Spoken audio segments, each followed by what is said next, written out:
In today's video, we're going to talk about how you can publish a book even when you're on a budget. We're going to talk about the things that you need to have in place if you want to have a successful book launch, as well as the couple of things that you really have to spend money on. Publishing costs money.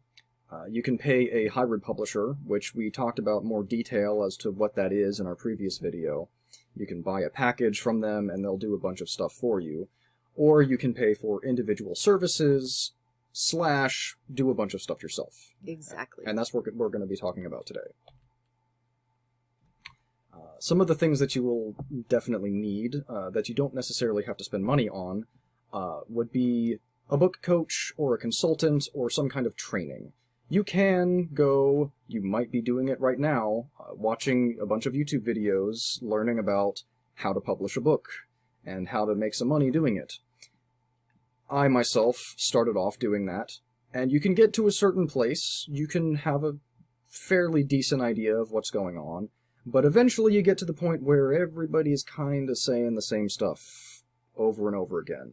And once you get to that point, you might want to spend some money, either on a recommended book or on an actual coach who has some kind of training program that you can go through and go into more detail about the stuff that you've glossed over during your time on YouTube. Indeed. Something that you really do need to buy, though, is an ISBN number.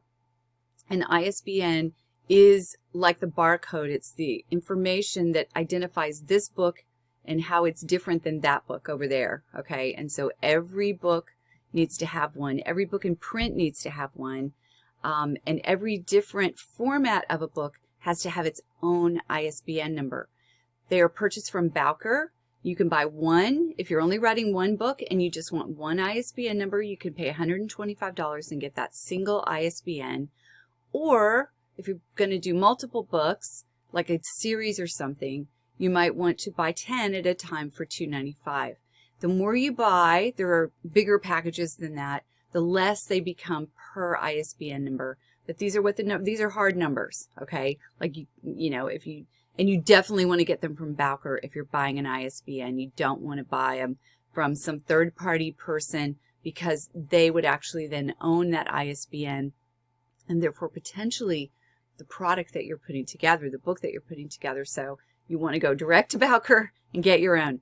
Okay. Or you can go to Amazon, yep, and during the publication process, they will provide you a free ISBN.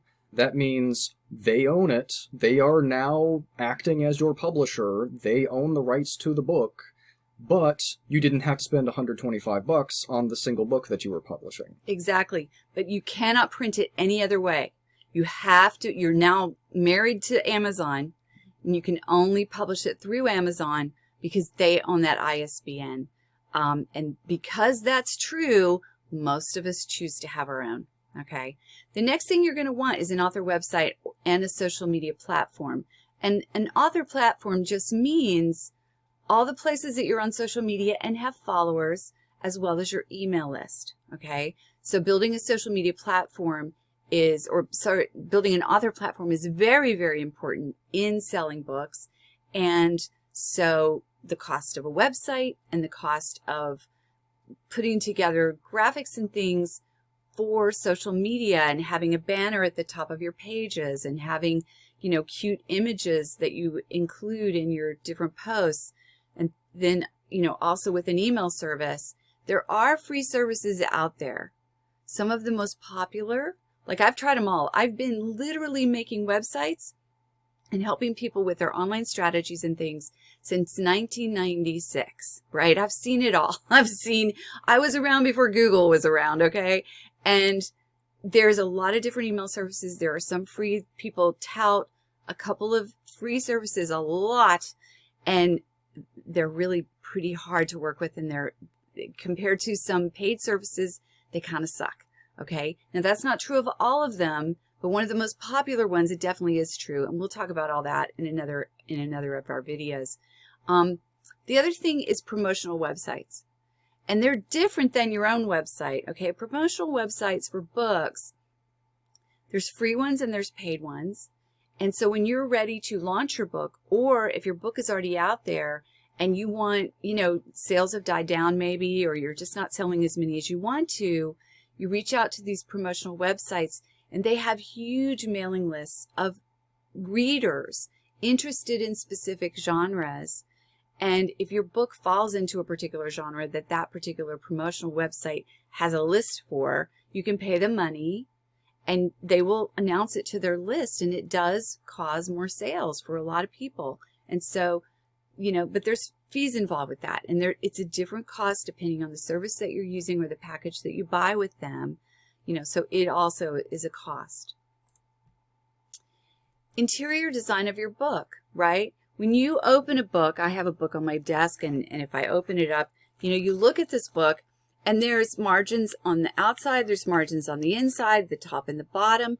The inside margin on a printed book is bigger than the margin on the outside, and that's because you've got this binding going on, right? And so you have to know how to do all that, and I'm sure there's YouTube videos and things that explain it, but it's a big deal because you want your printed book to look exactly like a book that was published by a traditional publisher. You want it to look as professionally done so that people don't pick it up and immediately think, just because of how it looks inside. And I personally have picked up some books. Friends were publishing something. They didn't ask my help. Okay, they could have, but they didn't. And so I bought their book and I opened it up. I was like, oh no, their margins looked horrible. It was clearly they did it themselves and they didn't know what they were doing. And you don't want people to have that opinion of yours simply by opening it because it looks so different than a traditionally published book. And that old saying of don't judge a book by its cover is very incorrect. People judge a book by its cover, and they also judge a book by its interior design. They absolutely do. What it looks like really does matter to people. So if there's things in there that are distracting, or if there's the font is hard to read. Interior design is a whole career for people. And there's a lot of very, very technical things about it. I did actually teach myself how. I studied a bunch of stuff. I tried and failed for about 2 months, actually, like night and day, working on it. It took me a long time to really master interior design. So it can be done, but you have to worry about all the little details. And, there's ways to learn how to do that. Graphics creation. So once your book is ready, once you have a cover and all that stuff figured out, you want to have cute graphics to share on social media, to maybe have on a bookmark if you're going to be doing things in person, like book signings and things like that.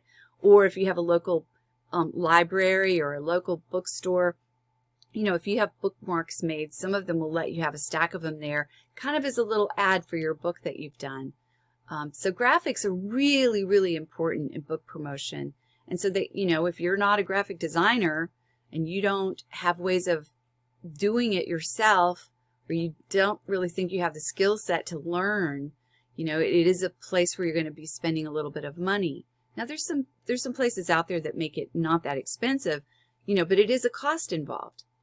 A launch campaign.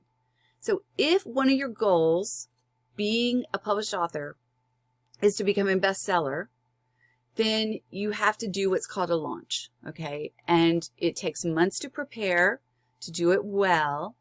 There's a lot of little things that need to be in place so that on the day that your book is going to be promoted everywhere, you want as many people buying your book at the same time, like during the same little short window of time, in order to hit the bestseller list.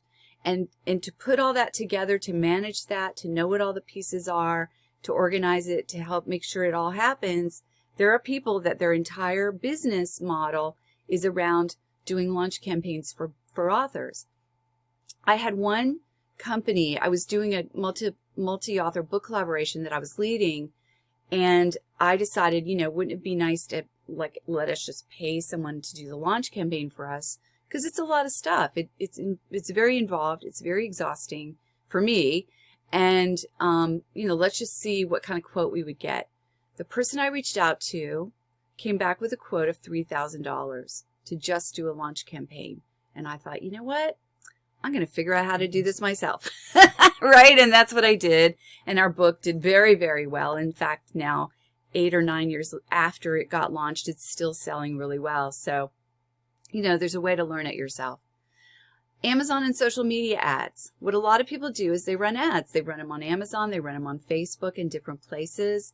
And that is a place where if you decide you want to run an ad, you really need to talk to professionals. You either need to learn from a professional or you need to pay a professional, because, these things, like you put together a graphic and you put together some words and you tell them how long to run it and things, the money adds up very, very quickly.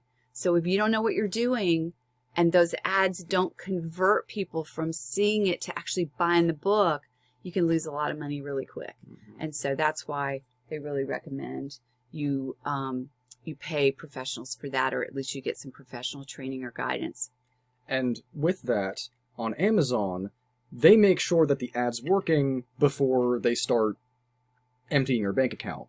Places like Facebook, they don't care, they just want your money. And so even if your ad isn't converting anybody, they're just gonna keep on slurping out the dollars from your bank account. So Right. You really need to be careful with social media ads. Right. And just setting it up properly, like how, what to put in each box and how to, tailor it to the right audience and all that stuff. There's a lot involved. It can be learned, absolutely. But you don't want to just jump in and try a few things unless you have a lot of money to spend. If you do have a lot of money to spend, then, go ahead, have fun with it. But there are experts out there that can really teach you and save you some money and all that. All right. And then PR training and or services. PR is public relations, and that means getting in the media, getting on radio, getting in a magazine, getting on television, and there's a lot of strategy around that. It really does help book sales. Some people do a lot of radio interviews or podcast interviews these days, or both, right? When they're launching a book, and later on to continue to promote a book. And there's teachers and there's people who will do it for you. They will book you on television. They will book you on podcasts and radio. They will do all of that for you, but it's a price. I've seen prices.